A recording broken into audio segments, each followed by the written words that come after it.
The search for blockchain's killer app continues. So,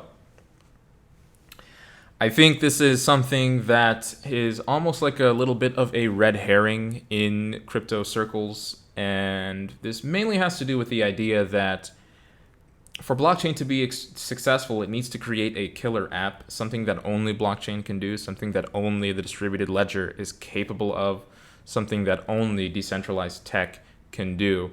And I think it generally is a good way of looking at it, looking at the problem and approaching it, because at the end of the day, the way blockchain works, and you've heard this analogy before, is it really is exactly like a spreadsheet. If you do not have a use for the decentralization, if you don't have a use for the proof of work mechanisms or the proof of stake mechanisms or whatever consensus algorithm you're using for your blockchain, it does not make any real financial sense for you to spend the extra money to make essentially what amounts to a decentralized spreadsheet, right? Of units of account. It really doesn't make sense. And so in the spirit of that, what I see a lot of people looking for and discussing and kind of theorizing is looking and figuring out what can blockchain possibly do? What is blockchain's killer app? What is blockchain uniquely attuned to? What is the problem that it can solve? And I have the opinion that while that search will continue, and certainly due to the youngness of Bitcoin and the youngness of blockchain, we're only about 9 years old now, or 10 years old now. Because of the youngness of Bitcoin and DLT, we're really not going to be able to get to these killer apps for the next maybe 5, 10, 15, 20 years. Who knows? The way the internet works is the same way. I mean, the internet came out, I believe it was ARPANET, and it was in the 1970s, and it was developed by the U.S. military. So we had internet all the way back then, and no one used it. And it wasn't until the 2000s and the 90s and the 2000s when the internet really started taking hold and IRC chats started becoming a thing. And then further evolving even beyond that, it wasn't until 2010, very recent now, when we started getting things like the Web 2.0, which was apps like Twitter and apps like Facebook and apps like Instagram and mobile devices and all of this connectivity. So it took a very long time, and it was on a much longer time scale, this internet, for it to really take off and become the titan that it is today. I mean, we really take it for granted these days. I mean, I remember when I was young, even mobile phone technology was nowhere near where it is today. It was just a phone, and you just kind of flipped it and put in numbers, and that was cool. People who are a little bit older than me remember that when the phones were kind of like this, and you had people walking around like Gordon Gekko talking on their phones like that. And so mobile technology is the same thing. And in my opinion, mobile technology and internet is kind of married together now at this point. They're this amorphous singular thing. But the essence, the point is that it wasn't so very long ago that we had these much more primitive versions of technology. So technology really advances at a fast rate. But initially, the gains are very, very, very slow. So for blockchain's killer app to really arise in the future, I think it's going to be many, many years before we really find out what the other blockchain killer apps are. That being said, I do have the general opinion that blockchain's killer apps are already here in some respects. Now, these aren't killer apps that you can clearly point to and say that here is exactly why it's useful, except in the first one, which I'm going to explain in a bit. But these are useful things to people. And so it's less about is your offering unique, is your solution unique, and more about is your solution useful? Because what is useful to us as humans always trumps what isn't. So the first thing that I would like to say, at least my first opinion on in terms of Bitcoin, I will just talk about Bitcoin at first. Its killer app is that it really is the world's first true anti-fragile currency. Now, I don't mean anti-fragile in the sense of price appreciation, because sure, you can have super volatile swings yet, because Bitcoin is still this burgeoning asset class. But I do mean it in the sense that if you look historically at what Bitcoin is, it's really, really hard to kill. It's extremely hard to defeat, right? I think Andreas Antonopoulos said it in a video once. The amount of money it would cost to 51% attack Bitcoin to create a single false transaction would cost, I think, something around the neighborhood of $50 billion at the time he said it. So now it's probably even higher based on the hash rate, because we're at all-time high hash rates. So it costs that much money to make a single fake transaction on this chain.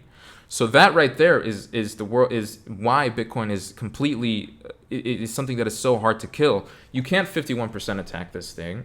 So what else have people tried to do? Well, we've seen things like hostile forks. So we have seen a crowd of elites, oligarchs meet up in New York in 2017 with these were known as kind of the Silbert meetings, where everyone got together and they decided the future of Bitcoin is going to be, we're going to do this hard fork and it's going to be SegWit 2x. And that was the fork that they proposed. And the community lashed back and they said, no, we're not going to do this. We are not going to be willing to accept this SegWit 2x because 2x block size is unnecessary. And the community won, which is insane to think about, that the community actually won whenever it had all of these power players, all of these exchanges. I remember Poloniex, and I remember almost every single big exchange was going to support this fork. And then the fork happened. SegWit 2x, there was no signaling for it. So SegWit 2x didn't happen. Then there was another contentious fork, which was the Bitcoin Cash fork by Roger Ver and his associates. And so this one was a lot more, I would say, insidious, in the sense that this was less of an attack by oligarchs against Bitcoin, and more of an attack against the protocol itself and the community itself. And so that's what made it so kind of dark and insidious, is that it was Roger Ver taking exactly what the community had fought for, taking it for himself, taking it for the Bitcoin Cash brand, and saying it, no, this is actually what we are building. We are building Satoshi's vision, and this is going to be a Bitcoin Cash. And so that was also a very contentious hard fork. Again, another hard fork that was supported by various exchanges and Bitmain, which was this $100 billion company. No, I don't want to say 100. I think it was a $1 billion company. We'll have to check the math on that. It was a $1 billion company. And Bitmain was backing this fork with all of its money, all of its resources, all of its kind of marketing and power. And Jihan really, for whatever reason, he didn't like Bitcoin. Some people theorize why he didn't, because they wanted control. China's all about control, so on and so forth. But it was a very interesting time to be a Bitcoiner, and it was a very scary time, honestly. And the community pulled through again. And then obviously we had other coins and forks in the future. So we had Bitcoin Cash, or Bitcoin Satoshi's vision, which is, I mean, the more these forks come, the weaker they get, kind of, and the more hilarious they become. But really what it kind of shows is that the community will always win. So and it's really a wonderful thing that the community knows exactly what they want. If they say no, they mean no. And they won't signal your fork no matter what. They're never going to support your fork. And so these forks really have kind of fallen to the wayside. Bitcoin Cash, Bitcoin SV, they're both still around, but they're not really doing much of anything aside from just kind of being there and being annoying. So you can't 51% attack Bitcoin, because you would have to create proof of work that is far more expensive for you to create than you can reasonably, or for you to fund that you can reasonably get out of it. And even if you did 51% attack it, no one would honor your transaction anyway. You can't create a fork. You can't create a contentious fork and try to change the narrative, because people are going to see right through that, at least the crypto community so far, which is the miners, which is really interesting to think, because the miners, they're not necessarily democratic. It's not necessarily a democratic process. Just because you own Bitcoin doesn't mean you really have a vote. You really only have a vote if you are a miner, which is an interesting method of governance. You kind of have to put your money where your mouth is, in that sense. So you can't fork it, can't 51% attack it. You certainly can't ban it. We've seen in the past, China has banned Bitcoin how many times? In 2018, I think they were looking into banning it. In 2017, they banned it like twice. I mean, ETFs, whenever they were announced, they were shot down every single time, from the first time that they were ever proposed by several different parties. People want to get these ETFs going, and it was shot down, and it was shot down, so on and so forth. And despite all of this, despite all of these hostile things, in the first years, in the first decade of Bitcoin's life, when it is weakest, it has maintained, and it has maintained its ability, its capabilities. It's maintained its security. It's maintained its network effects, which really, to me, I think in the history of money, there has never really been a currency that has been attacked so brutally like Bitcoin at all. I mean, there was maybe when George Soros shorted the British bank. That was probably the only thing that's equatable to it, and he won. But in Bitcoin, in the sense, when we talk about Bitcoin, it's won every single time against all of these threats, whether they be national or part of the community splintering off, or people controlling narratives and creating false propaganda. So it's very interesting to see. And this is, in my opinion, why Bitcoin it's a killer app of Bitcoin, because if you hold Bitcoin, you know that what you have is uncensorable money. You know that the narrative is never going to be changed on you. You know that what you have is something that no government can touch, no government can ban it, because hell, they've tried so many times and it's never worked. No regulation can stop this thing. I mean, it works on the internet, so technically you're protected by free speech laws in the United States. I mean, if they tried banning Bitcoin, it would be, first of all, it would be impossible. Secondly, it would be kind of like when they banned liquor, alcohol back in the days. I mean, it only makes the problem worse, right? So Bitcoin, which is this asset which seems to grow and grow and grow and become stronger over time, no matter what you throw at it, the network gets bigger and bigger and bigger, and the hash power grows, and much more money gets invested into it, and the infrastructure grows. And this is almost like its own nation rising out of nothing, rising out of circuits and wires in people's computers and laptops and desktops all around the world, and they're converging and creating this amazing thing. Okay, that was a little bit too neuromancer. Moving on. So I think, in my opinion, that is Bitcoin's. This is why Bitcoin it really has its first killer app, is that it's anti-fragile. So, secondly, another blockchain killer app. So I'm going to move now a little bit away from Bitcoin and now in talking about Ethereum. Ethereum, which has been a very successful coin, a very successful project, super successful infrastructure. We look at the amount of dApps that have been built on Ethereum. We look at all of the projects that have been built on this, the billions of dollars raised, the billions of dollars of value created.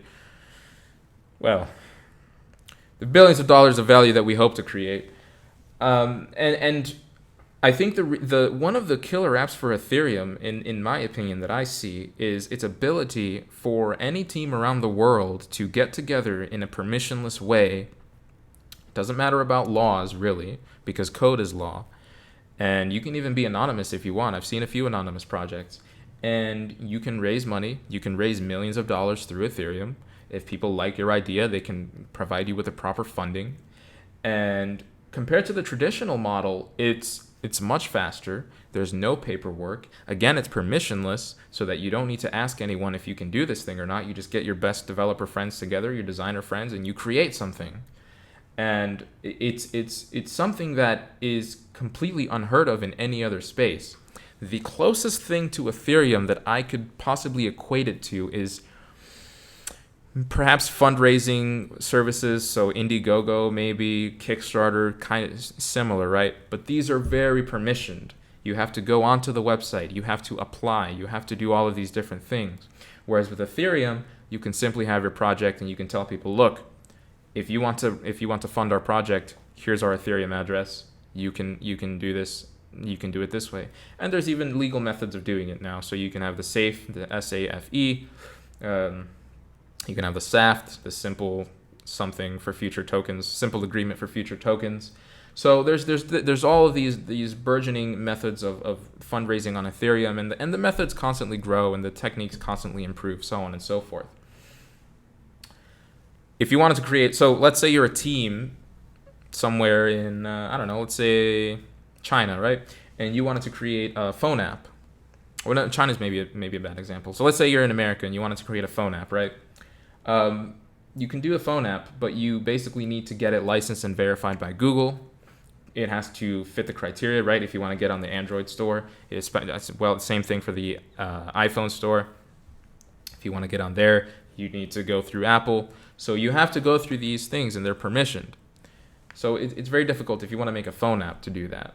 If you want to make a web app, well, you need to pay for advertising. You're now competing. Essentially, if you ever do a web app, kind of essentially the entire world has now become your competition because every app is a web app. So it's the same as the mobile app. You're in a sea of competitors and everyone is doing something. Some people are doing it better than others, but you are one person, one team competing against 7 billion people who all have access to this thing. And even though it's true that everyone in the world also has access to Ethereum, because the ecosystem is so small, because it's so new, it means that you can actually create something and still be relatively niche in your market and still be relatively unique. There is not so much market saturation in Ethereum to say that, oh, well, I want to create a video game. Oh, you want to create a video game? Well, there's 20 million different Ethereum games that you now have to compete with. That's simply not the case. Ethereum is new enough that there's really not many. And we have seen what a successful game can do on Ethereum. So we've looked, CryptoKitties, mega successful. In fact, it was so successful that it completely ground the Ethereum blockchain to a halt. FOMO 3D, I believe FOMO 3D, they ended up going to something like $10 million in Ethereum or something. So pretty crazy. It was really fun. I think I played a little bit of it myself, actually. Ether Crash, Bust-A-Bit, Honeypot. These are all games, now moving a little bit away from Ethereum and back into Bitcoin. These are all games that function on these blockchain systems, but because there's not that many games on blockchain, you don't really have so much competition. So you have the benefits of being able to, in a permissionless way, raise a lot of money, while also having the benefit of having a large enough ecosystem of people who are going to play your game or use your app or do whatever it is. And so you have both of these benefits that only Ethereum can provide. And so, again, the closest analogy, the closest comparison is Indiegogo, Kickstarter, and these other fundraising websites.